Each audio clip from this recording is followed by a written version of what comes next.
I never did imagine that the man I loved, just like my own flesh and blood, would be the one to toss me out onto the street, while my dear daughter's grave was still fresh. But life sure has a way of showing you a person's true colours once the lights go out. Oh, and before I go on, I'd love to know where you're listening from today. Drop it in the comments, won't you? And if you're new here, hit that subscribe button. It's free, and honestly, it really does help us keep making more of these stories for you. All right, now where were we? My name is Maggie Thompson, and at 67, I thought I'd known every kind of heartbreak after losing my beautiful Sarah to that awful cancer. I spent every single moment of her final year right there by her side, cooking and cleaning, and just holding her hand through those long, dark nights. All while my son-in-law, David Mitchell, played the part of the grieving husband for his thousands of followers online. He was husband of the year on the internet, posting teary photos of himself tucked in beside her. But the second that camera went off, he was cold as ice and obsessed with the medical bills and the inheritance he reckoned was coming. I didn't care about the money. I only cared for my grandkids, Emma and Jake, and keeping us all together. But let me back up a bit here, because you need to understand how I got to this place. See, I grew up in a little town in Pennsylvania, daughter of a coal miner and a school teacher. We didn't have much, but we had love and faith and the kind of community where people looked out for each other. My mama taught me that family was everything, that you stood by your people no matter what, and I carried that belief with me my whole life. I married my husband Frank when I was just 21 years old. He was a good man, worked construction his whole life, built houses with his own 2 hands. We had Sarah 2 years later, and Lord, that child was the light of our lives. She had Frank's easy smile and my stubborn streak, and from the time she could walk, she was helping me in the garden, learning to bake, chattering away about everything and nothing. Frank died when Sarah was just 16. Heart attack on a job site, gone before the ambulance even got there. It nearly destroyed me, losing him so young, but I had Sarah to think about.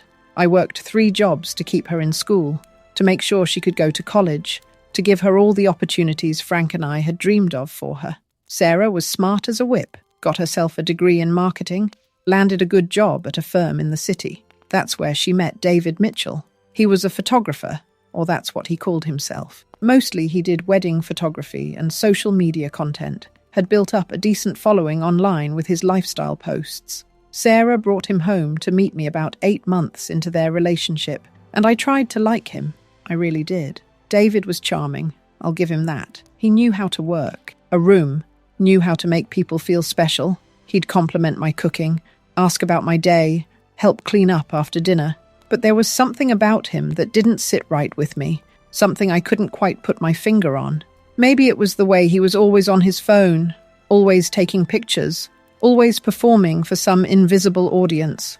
Or maybe it was how he talked about money constantly, about building a brand, about monetizing their relationship. Sarah was head over heels, though, and I wanted her to be happy. So when they got engaged after a year of dating, I kept my concerns to myself and helped plan the wedding.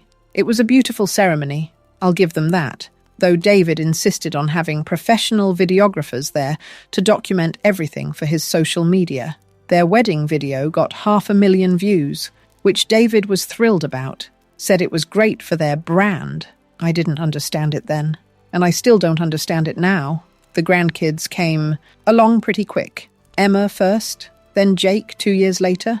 I was over the moon, loved those babies with everything in me. I'd babysit every chance I got, have them over for sleepovers, take them to the park. They were my whole world after Frank was gone. Sarah and David seemed happy enough for those first few years. They bought a nice house in the suburbs, both working, building their lives. David's social media following kept growing, and he started making decent money from sponsorships and brand deals. He positioned himself as this devoted family man, posting pictures of the kids, of Sarah, of their perfect life. But about 5 years into their marriage, I started noticing cracks. Sarah would make comments about money being tight, about David spending too much on camera equipment or clothes for his photo shoots. She'd mention arguments they'd had, then brush them off like they were nothing. I tried to talk to her about it once. asked if everything was okay, but she got defensive, said every marriage had its problems. Then, about 3 years ago, Sarah got sick. Started with fatigue she couldn't shake, then pain, then the diagnosis that changed everything. Stage 3 ovarian cancer.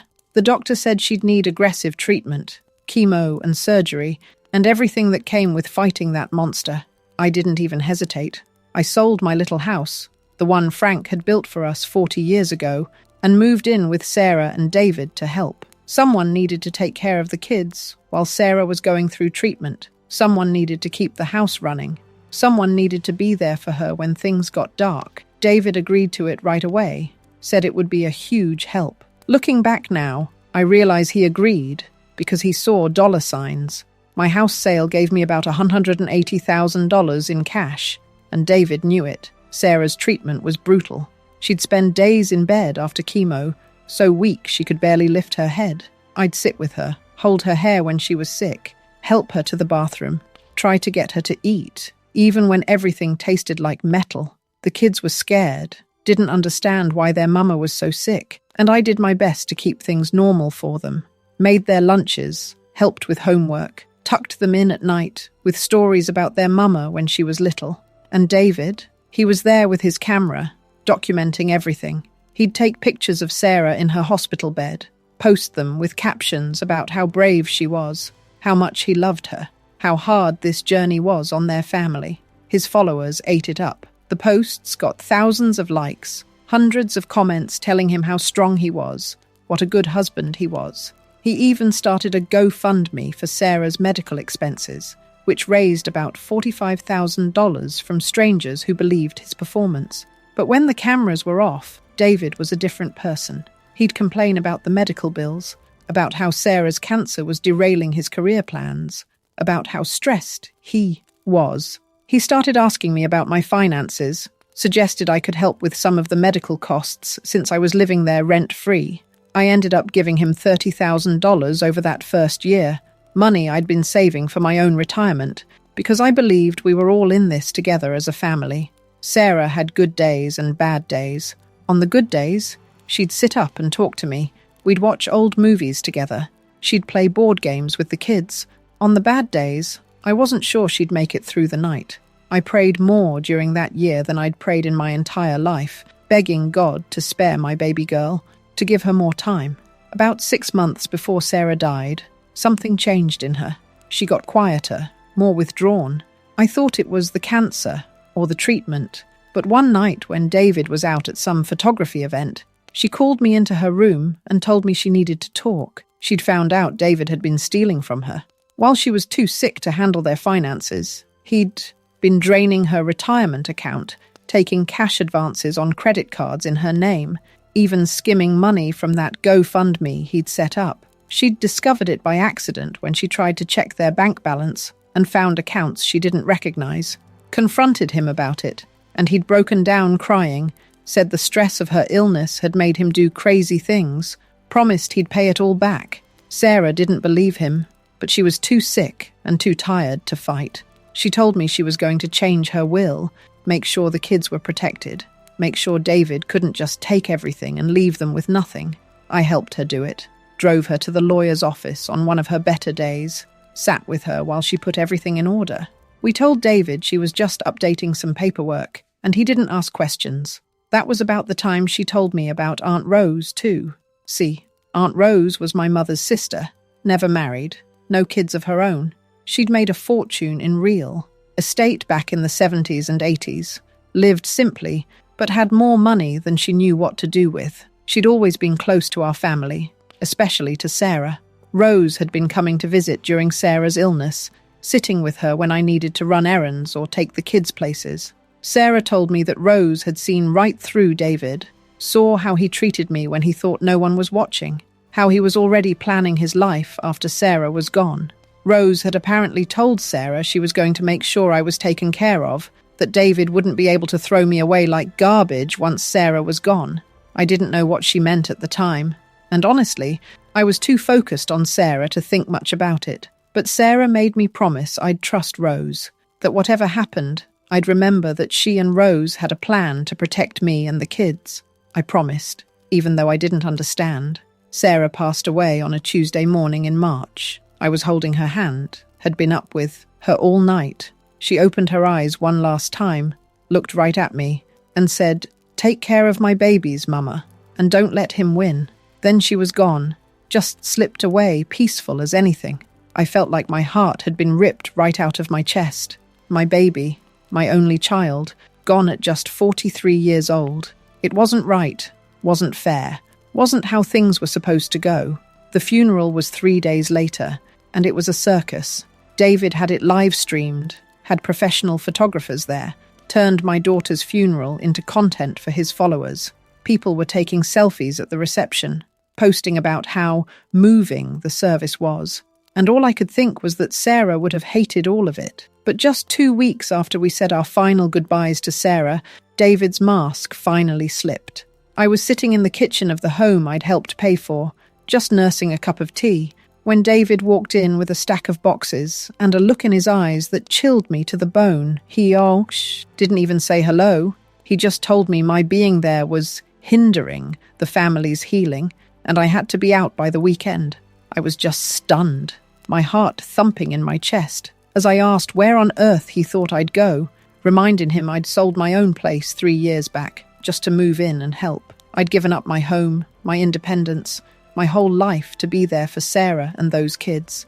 And now, with Sarah barely cold in the ground, he was throwing me out like I was nothing. He didn't care one bit. He told me that since the house was in his name, I was just a guest who'd overstayed her welcome. He even had the nerve to say the kids needed space from my suffocating grief, that I was making things harder for them with my crying and my sadness, like I was supposed to just be fine 2 weeks after losing my daughter. I tried to reason with him, reminded him of all the money I'd given them, all the help I'd provided, all the time I'd spent caring for Sarah and raising his kids while he was out building his brand. He just shrugged, said I'd done that voluntarily, that it was my choice to help, and he didn't owe me anything for it. Then he left the kitchen, and I heard him in my room, packing up my things like I was already gone. Within days, I was hauling my whole life into a tiny, drafty studio above a noisy Chinese place, living on Social Security, and the little bit of savings David hadn't managed to talk me out of. The studio was barely 400 square feet, with a bathroom so small you could barely turn around, and a kitchenette that was just a hot plate and a mini fridge. The walls were paper thin, and I could hear everything from the restaurant below and the neighbours on all sides. It smelled like grease and soy sauce all the time, and the heat barely worked. I'd gone from a comfortable home with my family to this, and I felt like I'd lost everything that mattered. He blocked my number, told those poor kids I needed time away to get my head right, and just erased me. From the family I'd given everything for. Emma called me crying from a friend's phone a few days after I moved out, said her daddy told her I was sick and needed to be alone for a while, that I'd come back when I was better. Jake was too young to really understand, just knew his grandma wasn't there anymore, and nobody would tell him why. I spent nights crying on a thin mattress, smelling grease, and listening to the city noise, feeling like a discarded old relic. I'd wake up in the middle of the night, forgetting where I was, reaching for Sarah to check on her, then remembering all over again that she was gone, and I'd been thrown away like trash. During the day, I'd sit in that tiny studio and watch the people on the street below, feeling invisible and forgotten. I couldn't afford to go many places on my Social Security, couldn't afford to buy the kids presents or take them anywhere, even if David had let me see them. I felt useless, worthless, like maybe David was right and I was just a burden nobody wanted. I started to wonder if I should have just stayed in my own house, let Sarah figure things out on her own, saved myself this heartbreak. But David made one big mistake. He underestimated the women in this family. He didn't know Sarah had seen through his greed in those final months, and he surely didn't know about my Aunt Rose. 3 weeks after I moved into that awful studio, Aunt Rose passed away in her sleep. She was 89, had lived a good long life, and I was sad, but not surprised. What did surprise me was the call I got from her lawyer 2 days later, asking me to come to his office for the reading of her will. Everything changed on a rainy Tuesday when I was called to that law office for the reading of 2 wills. I didn't even know Sarah had updated her will, thought everything was still how it had been before she got sick. The lawyer's office was in a fancy building downtown, all marble and dark wood, the kind of place that made me feel out of place, in my worn coat and practical shoes.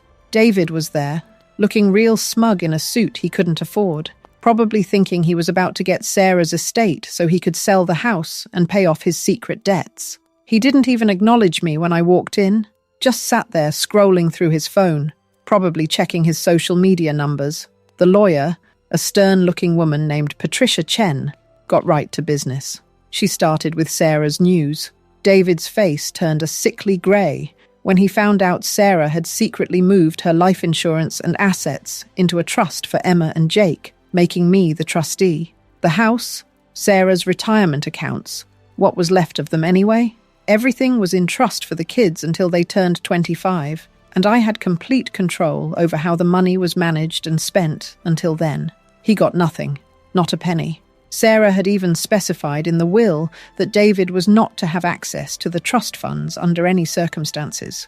The look on David's face was something I'll never forget. Pure shock, then rage, then this desperate scrambling as he tried to process what he was hearing. He started sputtering, saying there must be a mistake, that he was Sarah's husband, that he had rights. Patricia just looked at him over her glasses and said Sarah had been very clear about her wishes, that the will was ironclad, and that if he tried to contest it, there was a clause that would trigger an investigation into the finances during Sarah's illness. That shut him up real quick. But the real kicker came next. My Aunt Rose, a wealthy woman with a sharp eye, had passed right after Sarah. Her will was short and clear as day. Patricia pulled out a single page and read it aloud. Rose wrote that she'd seen how David treated me during Sarah's illness and how he threw me away when I wasn't useful anymore.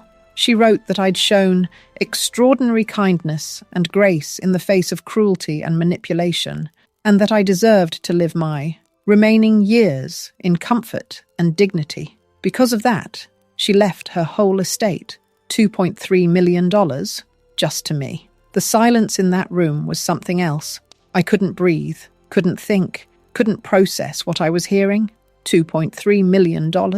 I'd never seen that much money in my whole life. Couldn't even imagine it. David's face went from grey to purple, and I could see the veins throbbing in his neck. He started stammering, his voice all high and desperate, saying there must be a mistake, that Rose was old and probably not in her right mind, that someone must have influenced her. Patricia shut him down fast, said Rose had been sharp as a tack until the day she died, that she'd updated her will just 2 months ago with a full mental competency evaluation from her doctor. There was no contesting it. Rose had also left a letter for me, which Patricia handed over in a sealed envelope. I didn't open it there, couldn't bear to with David watching. I didn't say a word.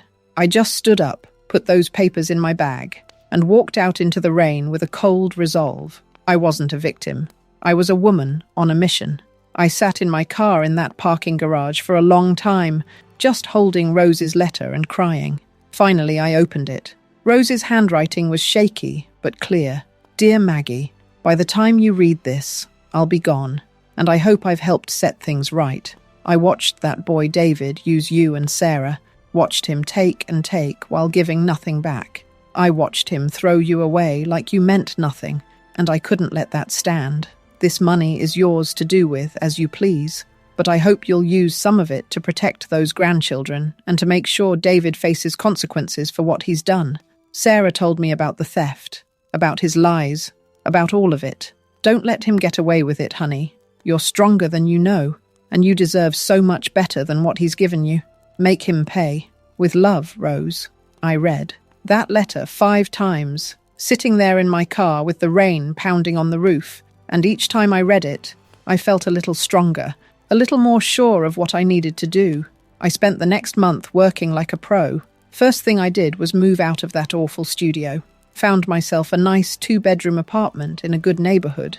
Nothing too fancy, but clean and quiet and mine. I bought some new clothes, got my hair done, started eating proper meals again. I needed to feel like myself again before I could do what needed to be done.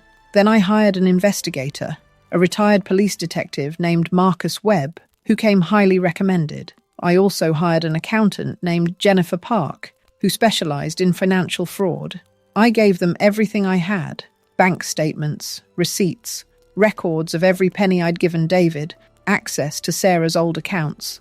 I told them to find everything, and boy, did they find it. Marcus and Jennifer worked for 3 weeks, and what they uncovered was even worse than I'd thought. David hadn't just been stressed. He'd stolen $60,000 from Sarah's retirement while she was too sick to check. He'd taken cash advances on credit cards in her name, run up over $80,000 in debt that Sarah probably never even knew about. He'd skimmed $15,000 from that GoFundMe, money that was supposed to help with medical bills, and spent it on camera equipment and clothes for his Instagram photos. He was drowning in $150,000 of secret debt, credit cards, personal loans, money borrowed from friends with promises to pay them back. He'd even taken out a second mortgage on the house without telling Sarah, and he was 3 months behind on payments. The bank was about to foreclose. He was going to sell the roof over my grandkids' heads just to stay afloat, probably move them into some cheap apartment while he tried to rebuild his social media career.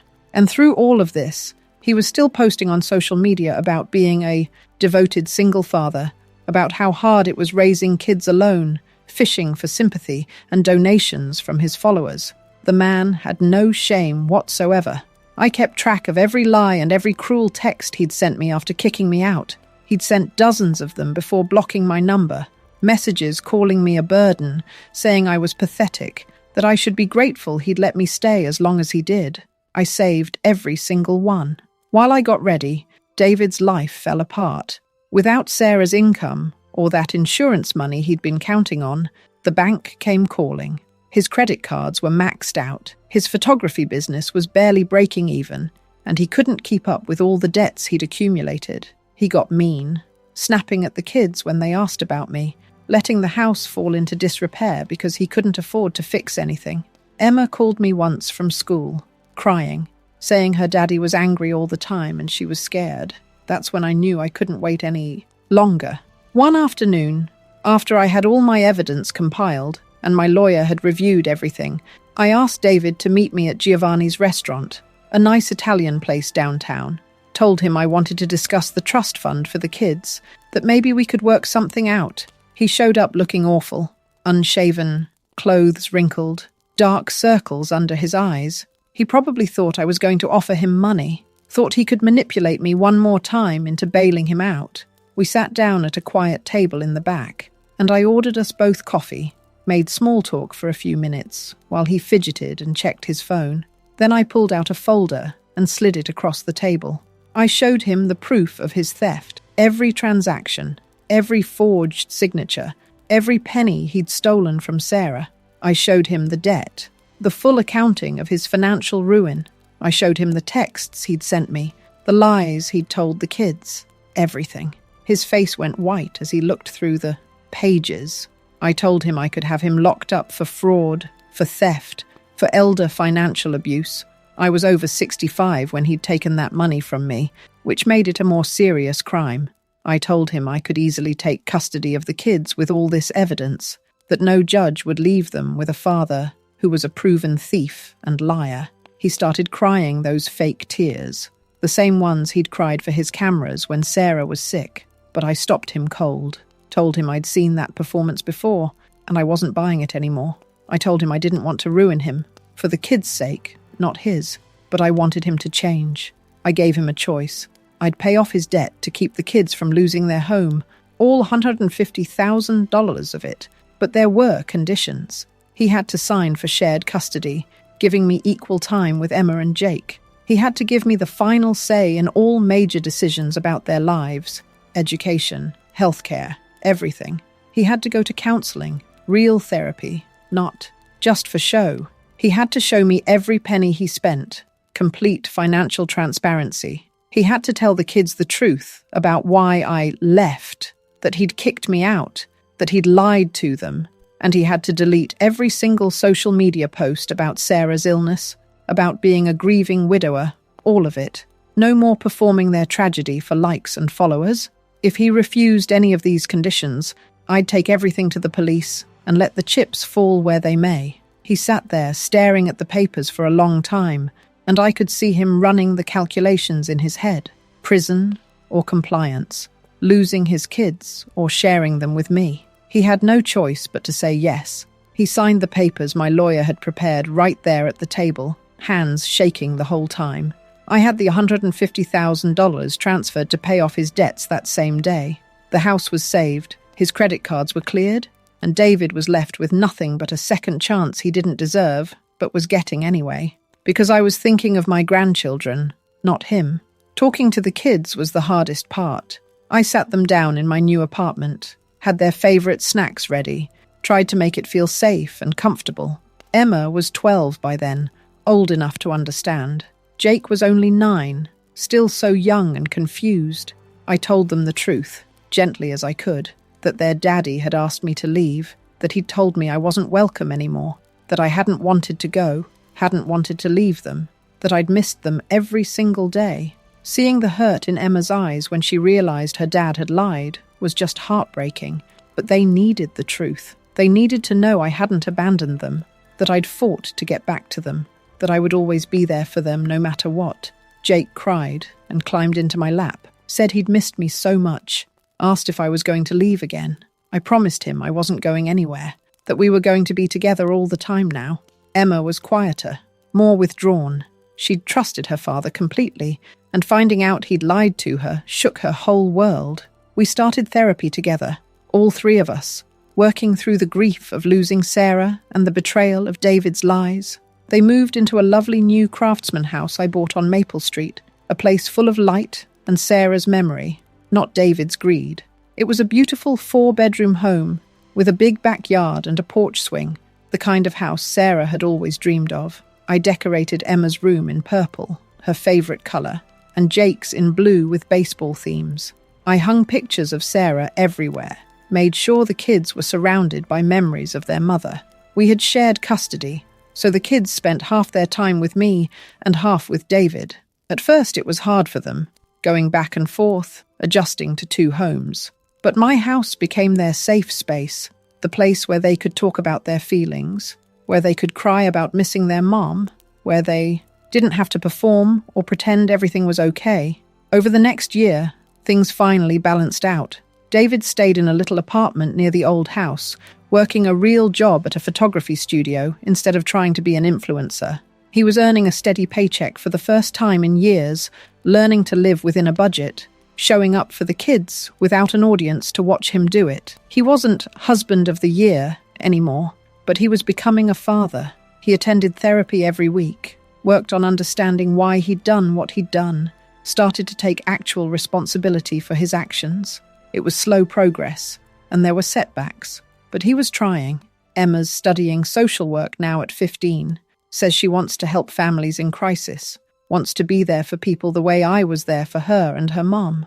She's so much like Sarah, it makes my heart ache sometimes. Jake found his peace on the baseball field, playing every season, and I'm always in the stands cheering him on. He's a good kid, tender-hearted like his mother, and watching him grow up is one of my greatest joys. As for me, I didn't just retire into some quiet life. I'm on the board of a foundation that helps seniors facing abuse and money troubles, using Aunt Rose's gift to make sure no other grandma ends up in a drafty room above a Chinese restaurant because of someone's greed. We provide legal assistance, financial counseling, emergency housing, and support for elderly people who are being exploited by family members. I've helped dozens of people get out of situations like mine, and it gives me purpose beyond anything I could have imagined. I also set up a trust fund for Emma and Jake, separate from Sarah's trust, to make sure they'll have money for college, for starting their lives, for whatever they need. And I put aside money for their future, weddings, first homes, all the milestones Sarah won't be here to see. I want to make sure they're taken care of long after I'm gone.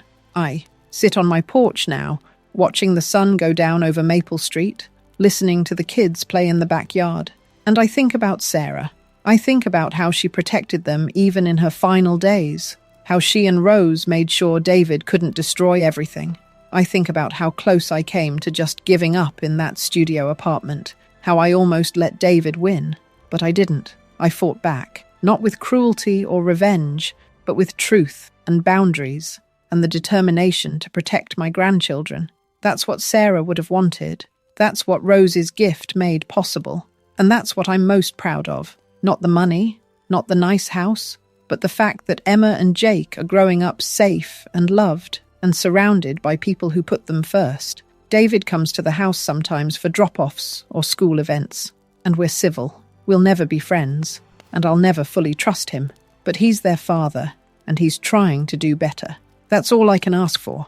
Sometimes I catch him, looking at the life I've built for the kids with something like regret in his eyes, and I wonder if he understands what he almost threw away, what he could have had if he'd just been a decent person.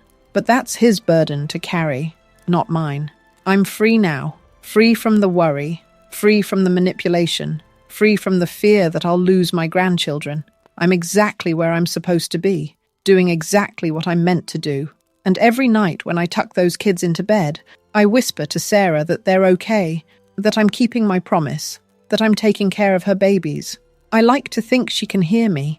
I like to think she and Rose are somewhere together, watching over us, proud of how it all turned out. Justice isn't about revenge. It's about the truth. It's about protecting the innocent, setting boundaries with the people who hurt you, and using whatever resources you have to make sure the cycle of abuse stops. That's what I learned through all of this. That's what I hope anyone else going through something similar will learn too. You're stronger than you think. You deserve better than cruelty and manipulation.